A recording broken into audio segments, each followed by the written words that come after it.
Hay historias que nos enseñan que para construir algo nuevo, a veces el pasado primero debe convertirse en polvo. Y hay hombres que, sin saberlo, están destinados a caminar entre esas ruinas para encontrar la semilla de un nuevo comienzo. Esta es una de esas historias.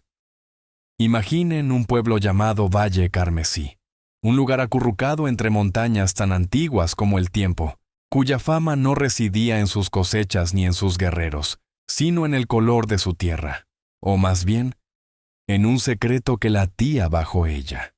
Este pueblo era el hogar de la cerámica roja, vasijas de un color carmesí tan profundo y vibrante, que parecían contener el fuego del atardecer. La vida en Valle Carmesí giraba en torno a este arte. El humo perfumado de los hornos de leña era el aire que se respiraba. Los niños no aprendían a escribir sin antes aprender a sentir el barro entre sus dedos.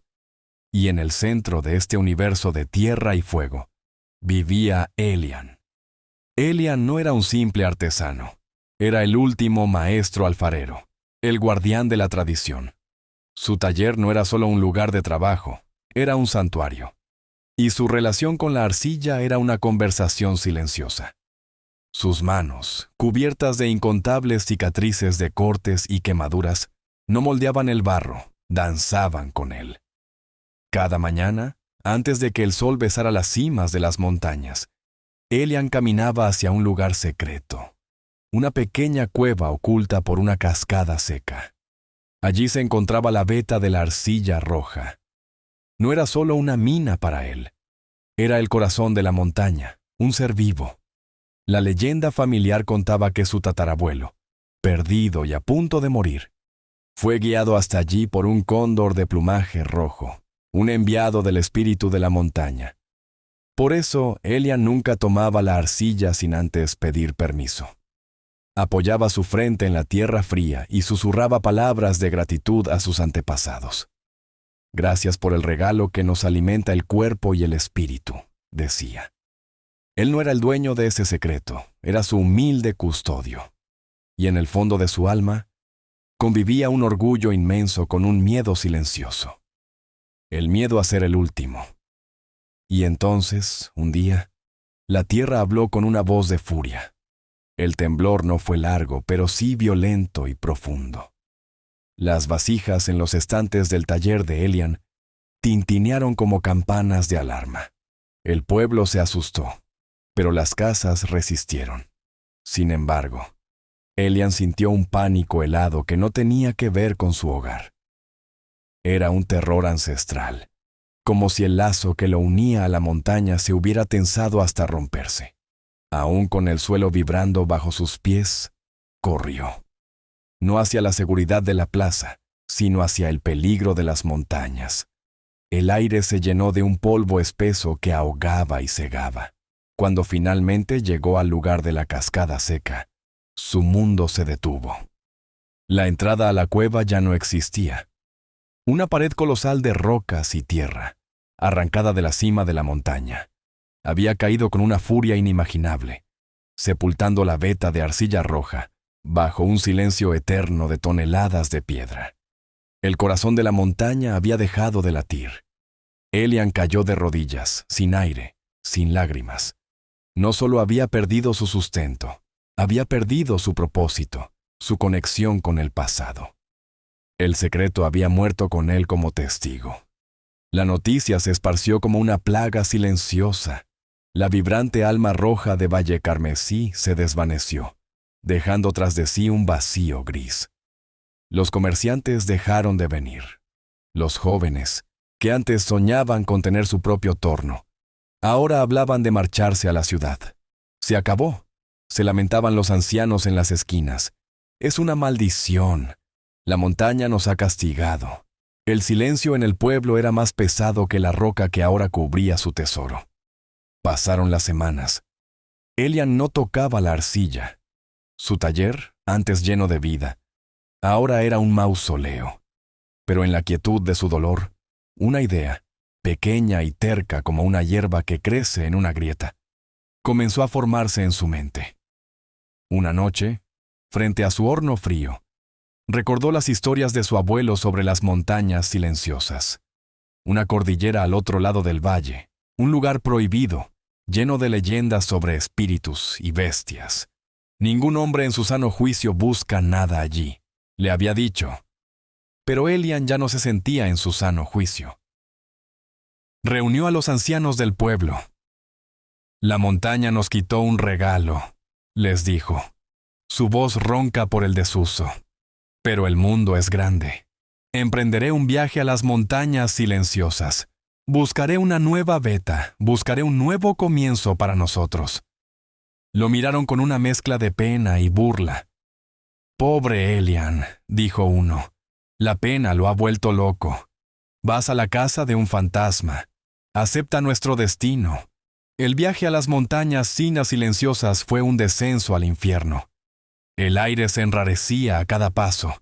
Los senderos desaparecían, y el único sonido era el del viento, que parecía susurrarle al oído palabras de fracaso. Los días se convirtieron en semanas. Cada roca que volteaba, cada riachuelo que seguía, solo le ofrecía barro común, gris, áspero, sin vida. La montaña jugaba con él. A lo lejos, veía laderas de un tono ocre que hacían latir su corazón, solo para descubrir que era tierra oxidada, inútil.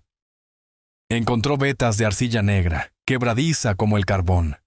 Arcilla amarilla, arenosa como la derrota. El hambre física era soportable, pero el hambre de su alma lo estaba consumiendo. Las voces de los aldeanos resonaban en sus pesadillas. Loco, fracaso, fantasma. Se miraba las manos, callosas y agrietadas, y las sentía extrañas, inútiles. Manos hechas para crear belleza, ahora solo servían para aferrarse a las rocas y buscar comida. Una tarde, bajo una lluvia helada, se refugió en el hueco de una roca y se derrumbó. Lloró por primera vez desde el terremoto. Lloró por su padre, por su abuelo, por la tradición muerta que había prometido proteger. Se acabó, se dijo, rindiéndose al fin. Tenían razón. Soy un necio persiguiendo el eco de una canción que ya nadie recuerda. Decidió que al amanecer, emprendería el humillante camino de regreso. Pero mientras la noche caía, un rayo de luna se filtró entre las nubes e iluminó algo a sus pies. Junto al lecho de un arroyo seco, había un pequeño depósito de arcilla pálida, casi blanca como un hueso. La tocó. Era fina, suave, pero de un color triste y sin espíritu. Era la antítesis de su vibrante arcilla roja. Era la personificación de su fracaso. Con una amarga ironía, llenó su saco. Llevaré esto de vuelta, pensó. Les llevaré la prueba de mi locura. Les llevaré el color de la nada. Elian regresó a Valle Carmesí amparado por las sombras. El pueblo parecía aún más dormido, más resignado. En la soledad de su taller, el silencio era ensordecedor. Miró la arcilla pálida sobre su mesa. Era un lienzo en blanco sobre el que estaba escrita su derrota. Pero sus manos no sabían cómo rendirse. Como si tuvieran una memoria propia, tomaron un trozo de esa arcilla inerte y lo colocaron en el torno, y empezaron a danzar. Elian no guió el proceso. Fue un espectador. Sus dedos subieron, dieron forma a una pequeña vasija, simple y humilde. No era una obra de arte, era una oración. Un último adiós. Encendió el horno. Las llamas rugieron, devorando la leña con la misma ferocidad con la que siempre lo habían hecho. Metió la vasija pálida en ese infierno de fuego y cerró la puerta. Esa noche, Elian no durmió. Se sentó frente al horno, sintiendo el calor en su rostro como si fuera el velatorio de su propia alma. Recordó cada lección, cada fracaso, cada triunfo, y al final aceptó. Aceptó que todo había terminado. Al amanecer, cuando el horno se había enfriado lo suficiente, se acercó con el corazón pesado. Abrió la puerta, esperando encontrar solo los fragmentos grises de su fracaso. Pero del interior no emanó oscuridad, sino un resplandor suave e imposible. Lo que había dentro desafiaba toda lógica. La vasija no era blanca ni gris. El calor extremo, en una alquimia desconocida, había despertado los minerales secretos de esa arcilla olvidada. La pieza brillaba con un azul profundo, el azul del cielo a medianoche, y estaba salpicada de miles de cristales diminutos que destellaban como una galaxia atrapada en la cerámica. Era fuerte, perfecta. No era una vasija de la tierra, sino un fragmento del cosmos. Con manos temblorosas, Elian tomó la vasija y caminó hacia la plaza del pueblo. Era el amanecer, y la gente comenzaba a salir de sus casas. La colocó sobre la fuente seca en el centro. Primero hubo silencio. Luego, un murmullo que creció hasta convertirse en un grito ahogado de asombro. La gente se acercó, rodeando la vasija. Vieron su propio reflejo en su superficie brillante. Vieron estrellas donde antes solo había barro. Vieron esperanza donde antes solo había cenizas. La fama de la cerámica del cielo se extendió como el viento. Superó con creces la leyenda de la arcilla roja. El pueblo no solo recuperó su prosperidad, encontró un nuevo orgullo, una nueva historia que contar. Una historia de renacimiento. Meses después, con el taller de nuevo lleno de vida y el valle vibrando con un nuevo color, Elian miró a su gente, a los niños que ahora moldeaban arcilla pálida con la esperanza de encontrar un cielo en su interior. Y finalmente comprendió la verdad de su viaje. La tierra no nos maldijo, les dijo, su voz firme y serena.